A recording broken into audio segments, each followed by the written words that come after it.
ಜೈ ಭೀಮ್ ಬಂಧುಗಳೇ, ನಿನ್ನೆ ಕರ್ನಾಟಕ ಸರ್ಕಾರದ ಸಚಿವ ಸಂಪುಟದಲ್ಲಿ ಒಳ ಮೀಸಲಾತಿಯ ಬಗ್ಗೆ ಮತ್ತು ರೋಸ್ಟರ್ ಬಗ್ಗೆ ಸಭೆಯನ್ನು ಕರೆಯಲಾಗಿತ್ತು. ಈ ಸಭೆಯಲ್ಲಿ ಕರ್ನಾಟಕ ಸರ್ಕಾರದ ಸಚಿವ ಸಂಪುಟದ ಮುಂದೆ ಈಗಾಗಲೇ 2 ವರ್ಷಗಳಿಂದ ಬಹಳ ದ್ವಂದ್ವಕ್ಕೊಳಗಾಗಿದ್ದಂತಹ ಈ ಮೀಸಲಾತಿ ವಿಚಾರದಲ್ಲಿ ಸಾಮಾನ್ಯ ವರ್ಗ, ಎಸ್ಸಿ ಎಸ್ಟಿ ಒಬಿಸಿ ವರ್ಗದ ಎಲ್ಲ ವರ್ಗದ ವಿದ್ಯಾರ್ಥಿಗಳಿಗೆ ಉದ್ಯೋಗದಲ್ಲಿ ತೊಂದರೆ ಆದಂತಹ ಕಾರಣದಿಂದ ಮತ್ತೆ ರಾಜ್ಯಾದ್ಯಂತ ಹೋರಾಟಗಳು ಜೋರಾಗಿ ಶುರುವಾದಂತಹ ಕಾರಣದಿಂದ ಸಚಿವ ಸಂಪುಟದಲ್ಲಿ ಒಂದು ತೀರ್ಮಾನವನ್ನು ತೆಗೆದುಕೊಳ್ಳಲಾಗಿದೆ.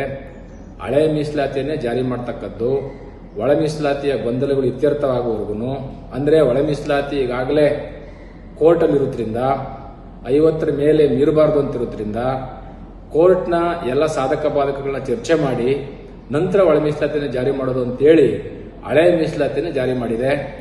ಈ ಹಳೆ ಮೀಸಲಾತಿಯನ್ನು ಜಾರಿ ಮಾಡಿರೋದ್ರಿಂದ ಸದ್ಯದ ಪರಿಸ್ಥಿತಿಯಲ್ಲಿ ಎಲ್ಲ ವಿದ್ಯಾರ್ಥಿಗಳಿಗೂ ಏಜ್ ಬಾರ ಆಗ್ತಾ ಇದೆ.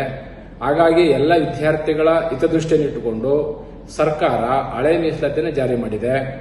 ಒಳ ಮೀಸಲಾತಿಯ ಗೊಂದಲಗಳಿರುವುದರಿಂದ, ಒಳ ಮೀಸಲಾತಿಯು ಈಗಾಗಲೇ ರೋಸ್ಟರ್ನಲ್ಲಿ ಗೊಂದಲ ಮತ್ತು ನೇಮಕಾತಿಗಳಲ್ಲಿ ಗೊಂದಲ ಇರುವುದರಿಂದ, ವಿಶ್ವವಿದ್ಯಾಲಯಗಳಲ್ಲಿ ಗೊಂದಲ ಇರುವುದರಿಂದ ಆ ಗೊಂದಲಗಳನ್ನು ಸೂಕ್ತವಾಗಿ ಪರಿಹರಿಸಿ ಮತ್ತು ಕೋರ್ಟ್ನ ಸಾಧಕ ಬಾಧಕಗಳನ್ನ ಚರ್ಚೆ ಮಾಡಿ ನಂತರ ಒಳ ಮೀಸಲಾತಿಯ ಪ್ರಕ್ರಿಯೆಯನ್ನ ಜಾರಿ ಮಾಡತಕ್ಕಂಥದ್ದು ಸರ್ಕಾರದ ಜವಾಬ್ದಾರಿ ಆಗಿರುವುದರಿಂದ ಸದ್ಯದ ಪರಿಸ್ಥಿತಿಯಲ್ಲಿ ಕರ್ನಾಟಕ ಸರ್ಕಾರ ಜಾರಿ ಮಾಡಿರತಕ್ಕಂತಹ ಏನು ಹಳೆ ಮೀಸಲಾತಿ ಇದೆ, ಹಳೆ ಮೀಸಲಾತಿಯಲ್ಲೇ ಎಲ್ಲರೂ ಸಹ ಉದ್ಯೋಗವನ್ನು ಪಡ್ಕೊಳ್ಳೋದು, ತದನಂತರ ಏನು ಒಳ ಮೀಸಲಾತಿಯ 6-5 ಇತ್ತು, ಅದು ಸಂವಿಧಾನಬದ್ಧವಾಗಿ ಕೋರ್ಟ್ನ ಆದೇಶ ಮತ್ತು ಸಂವಿಧಾನಬದ್ಧವಾಗಿ ಕೋರ್ಟ್ ತೀರ್ಪು ಏನು ನೀಡುತ್ತೋ ಆ ತೀರ್ಪಿಗೆ ಬದ್ಧರಾಗಿ ಸರ್ಕಾರ ಒಳ ಮೀಸಲಾತಿಯನ್ನು ಸಹ ಜಾರಿ ಮಾಡಲಿಕ್ಕೆ ನಾವೆಲ್ಲರೂ ಸಹ ಅದನ್ನ ಒಪ್ಕೊಳ್ತಕ್ಕಂಥ ಸ್ಥಿತಿಯನ್ನು ಈಗಾಗಲೇ ನಾವು ಒಂದು ತೀರ್ಮಾನಕ್ಕೆ ಬಂದಿದ್ದೇವೆ.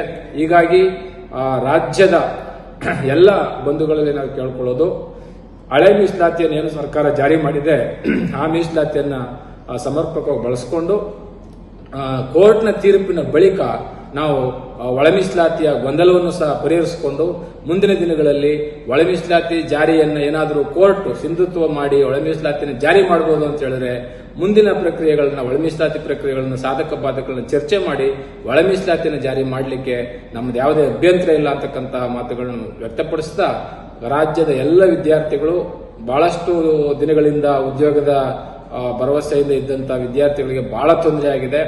ಆ ಕಾರಣಕ್ಕೋಸ್ಕರ ಸರ್ಕಾರ ಒಂದು ಸ್ಪಷ್ಟ ನಿರ್ಧಾರವನ್ನ ತೆಗೆದುಕೊಂಡಿದೆ.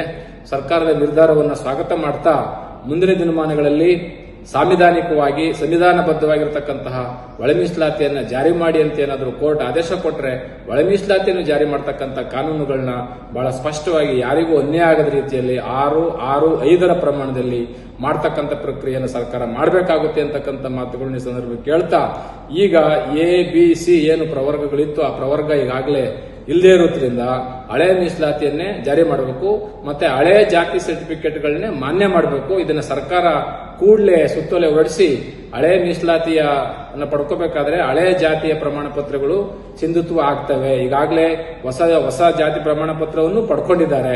ಹಾಗಾಗಿ ಹೊಸ ಜಾತಿ ಪ್ರಮಾಣ ಪತ್ರ ಮತ್ತು ಹಳೆಯ ಜಾತಿ ಪ್ರಮಾಣ ಪತ್ರ ಎರಡಕ್ಕೂ ಸರಿಸಮಾನವಾಗಿರ್ತಕ್ಕಂತಹ ಯಾವುದೇ ಗೊಂದಲಗಳಿಗೆ ಅಡ್ಡಿ ಮಾಡಿಕೊಡದೇನೆ, ಯಾವುದೇ ಗೊಂದಲಗಳಿಗೆ ಅವಕಾಶ ಮಾಡಿಕೊಡದೇನೆ ಸರ್ಕಾರ ಸಮರ್ಪಕವಾಗಿ ಸುತ್ತೋಲೆಯನ್ನು ಹೊರಡಿಸಿ ರಾಜ್ಯದ ವಿದ್ಯಾರ್ಥಿಗಳ ಹಿತದೃಷ್ಟಿಯನ್ನು ಕಾಪಾಡಬೇಕು, ಎಲ್ಲ ಸಮುದಾಯಗಳ ಹಿತಾಸಕ್ತಿಯನ್ನು ಕಾಪಾಡಬೇಕು ಮತ್ತು ಎಲ್ಲ ಸಮುದಾಯಗಳ ಹಿತಾಸಕ್ತಿಯನ್ನು ಕಾಪಾಡ್ಕೋಬೇಕು ಅಂತೇಳಿ ಈ ಮೂಲಕ ತಮ್ಮಲ್ಲಿ ಕೇಳ್ಕೊಳ್ತಾ ಇದ್ದೇನೆ. ಸರ್ಕಾರದ ಒಂದು ನಿರ್ಧಾರ, ಸಚಿವ ಸಂಪುಟದ ನಿರ್ಧಾರ ಅದು ಈ ಸಂದರ್ಭಕ್ಕೆ ಸೂಕ್ತವಾಗಿದೆ.